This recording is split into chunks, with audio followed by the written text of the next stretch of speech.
بسم اللہ الرحمن الرحیم، الصلاۃ والسلام علیکہ یا خاتم النبیین۔ میں سمجھتا ہوں کہ فارمر چیئرمین اور ساتھیوں نے جس ٹاپک پہ بات کی ہے وہ بڑی ہی اس وقت کی اہم ضرورت ہے اور انتہائی سینسٹیو ہے۔ میں تھوڑا سا جناب چیئرمین ہاؤس کو ریمائنڈ کرانا چاہوں گا کہ کچھ نمبر میرے بھائی رضا روانی صاحب نے بھی دیے کہ یہ ایک سچویشن تھی 2013 تک کہ دنیا کہنا شروع ہو گئی کہ پاکستان کبھی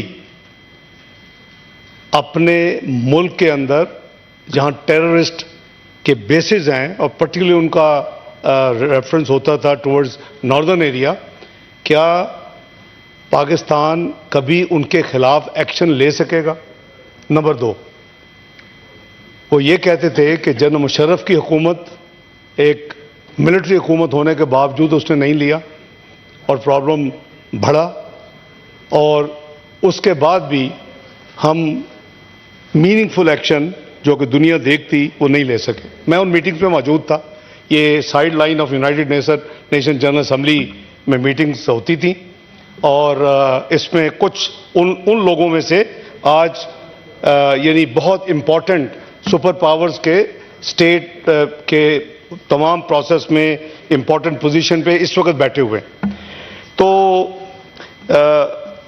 ملک نے، عوام نے، قوم نے، میں سمجھتا ہوں کہ ایک اچھا فیصلہ کیا۔ نیشنل سیکورٹی کمیٹی 2014 کا بجٹ پاس ہو چکا تھا، اور اس کے بعد نیشنل سیکورٹی کمیٹی میں یہ پرپوزل آیا کہ جی ضرب عضب کو کنسیڈر کیا جائے، اور اس ٹیررزم کے اگینسٹ وہ جو ایک دنیا کہتی تھی کہ پاکستان کبھی نہیں کر سکے گا یا نہیں کرتا پچھلے 1.5 دہائی میں، وہ کرنے کے لیے ایک کنسیڈریشن۔ ظاہر ہے کہ ایسے کام بڑے ہیوی کاسٹ کرتے ہیں قوموں کو اور ملکوں کو، اور اس کا جو انیشیل ایسٹیمیٹ تھا وہ کو 100 بلین تھا انیشیل ایسٹیمیٹ، لیکن یہ 4 سال پھر فائنانس ہوا اور رفلی 100 بلین اے ایئر۔ تو سب سے پہلے تو میں جو ہمارے بہادر فوجی شہید ہوئے ہیں، میں ان کو خراج تحسین پیش کرتا ہوں، لیکن ان کے ساتھ ساتھ میں سمجھتا ہوں کہ ہمیں وقت ضائع کیے بغیر ایک ایز اے قوم فوری طور کے اوپر ایکٹ کرنا پڑے گا۔ ہم نے سپٹمبر 2013 میں، یعنی 3 مہینے ہوئے تھے میاں نواز شریف صاحب کو ابھی وزارت عظمیٰ کا چارج سنبھالے، تو کراچی کی روشنیاں واپس لانے کے لیے، جہاں 8 بجے کے بعد باہر نکلنا بہت بڑا ایک رسک ہوتا تھا، لوگ لٹ جاتے تھے اور کئی دہشت گردی کے واقعات ہوتے تھے، تو کراچی سے یہ کام شروع ہوا ملک میں امن لانے والا، اور یہ کوئی ان نون نہیں تھا۔ مسلم لیگ نون نے ڈکلیئر کیا تھا کہ ہمارا 3 ایز کا پروگرام تھا، 2013 کا جو پلان تھا، ہم اکانومی کو فکس کریں گے، ہم الیکٹریسٹی جو 18 گھنٹے کی لوڈ شیڈنگ کو فکس کریں گے، اور ہم ایکسٹریمزم کے خلاف ہم اپنا پوری قوت کے ساتھ ایز اے کنٹری ہم اس کے خلاف جہاد کریں گے اور لڑیں گے۔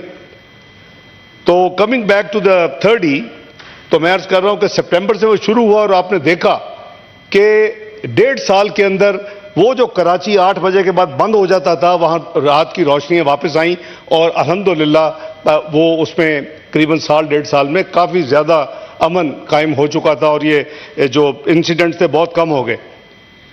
Coming to the Zarb Azb, یہ ایک بہت مشکل فیصلہ تھا، میاں نواز شریف صاحب کی قیادت میں یہ فیصلہ ہوا۔ مجھے پوچھا گیا کہ کیا آپ اتنا بڑا فائنینسنگ کر سکیں گے؟ میں کہا انشاءاللہ کریں گے، اور میں نے جیسے عرض کیا کہ 100 ارب روپے سالانہ کی یہ فائنینسنگ ریکوائرڈ تھی۔ اس وقت تو خیال تھا 1 سال، لیکن یہ قریباً 4 سال فائنینسنگ ہوئی، اور آپ نے دیکھا کہ اس کے نتیجے میں اللہ کے فضل و کرم سے اس کے بعد ملک کے اندر کلین اپ کرنے کے لیے ضرب عضب کے بعد رد الفساد کو شروع کیا گیا throughout the country, interior میں اور انٹرنل صوبوں میں۔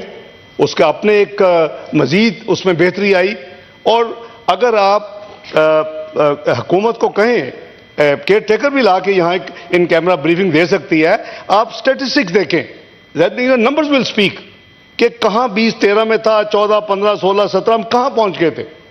لیکن ایک چینج آف پالیسی آئی 2018 کے بعد، اور اس کے بعد میں عرض کروں گا فاسٹ فارورڈ کہ آپ نے دیکھا کہ وہاں طالبان کی حکومت آتی ہے اور ہمارے ذمہ داران وہاں پہنچ جاتے ہیں اور کیمرہ ان کو کیپچر کرتا ہے اور ہمیں پتہ چلتا ہے کہ وہاں پہنچ کے بات چیت ہو رہی ہے، اور اس کے بعد وہاں بات ختم نہیں ہوتی.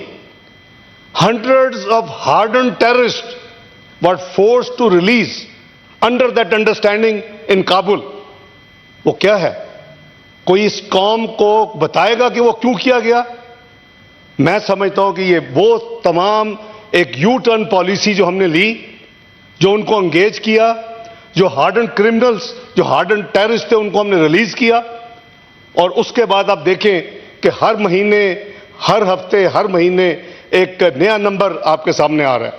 میں دکھ کے ساتھ یہ کہتا ہوں کہ یہ ایک انتہائی سیریس مسئلہ ہے. یہ ہمارے اور ہماری پوری قوم کے جان و مال کا معاملہ ہے، ان کا تحفظ کا معاملہ ہے. کوئی سیف نہیں ہے، کسی کو کوئی پتہ نہیں کہ کس وقت کون سا. اب یہ میاں والی دیکھے کیا ہوا ہے، I mean it's unbelievable.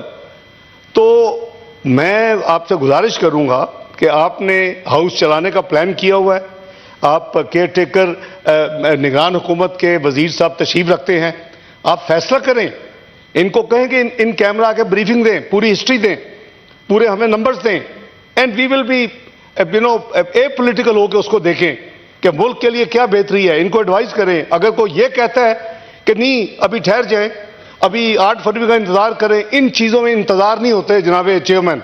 Every minute counts and every second counts. تو آپ فکس کریں. میں سمجھتا ہوں کہ یہ اس وقت کی ضرورت ہے. یہ انٹیریئر منسٹری کے پاس ڈیٹا اویلیبل ہے، یہ سب چیز لا کے آپ کے سامنے رکھیں گے.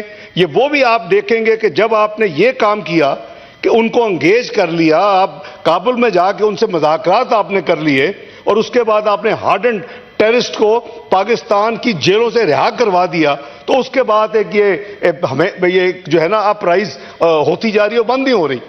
تو اس ٹاپک میں میں یہ گزارش کروں گا. بہرحال میرے بھائی نے چونکہ بہت وہ اچھی باتیں کی ہیں 172 کے حوالے سے. انہوں نے کہا کہ نہ پی پی پی نے کوئی اس پہ کیا اور نہ پی ایم ایل این نے. ود آل ڈیو رسپیکٹ ہم نے اکٹھے کام کیا، یہ ہماری نیگوسیشن کا حصہ تھا. اور یہ we have to be realistic. ہم نے اس ٹاپک کے اوپر یہ کہنا کہ کام نہیں کیا، پی ایم ایل این نے کام کیا. I engaged with the Balochistan government particularly. Doctor Malik was the chief minister. آپ ان کو بلا کے انوائٹ کر کے کمیٹی میں یا جس دن یہ بات کر سکتے ہیں. دیکھیں we have to be realistic. یہ کوئی نیشنلائزیشن نہیں ہے اس آرٹیکل کے بعد کہ اکراس دی بورڈ صبح اٹھ کے او جی ڈی سی کے آپ 50% شیئر ان کو ٹرانسفر کر دیں، آپ پی پی ایل کے ٹرانسفر کر دیں. That is not possible. اس میں بلینز آف روپیز کی انویسٹمنٹ ہو چکی ہے. اس میں صرف فیڈرل گورنمنٹ انوالو نہیں ہے، اس میں اسٹیک ہولڈر اور لسٹڈ کمپنیز ہیں. تو یہ میں نے ان کو سمجھایا. میں اپنے بھائی سے بھی بات کر کے ایکسپلین کر دوں گا. And they understood. ہاں فیوچر کے لیے look at the recording, they got the 50%. They are not even paying that money.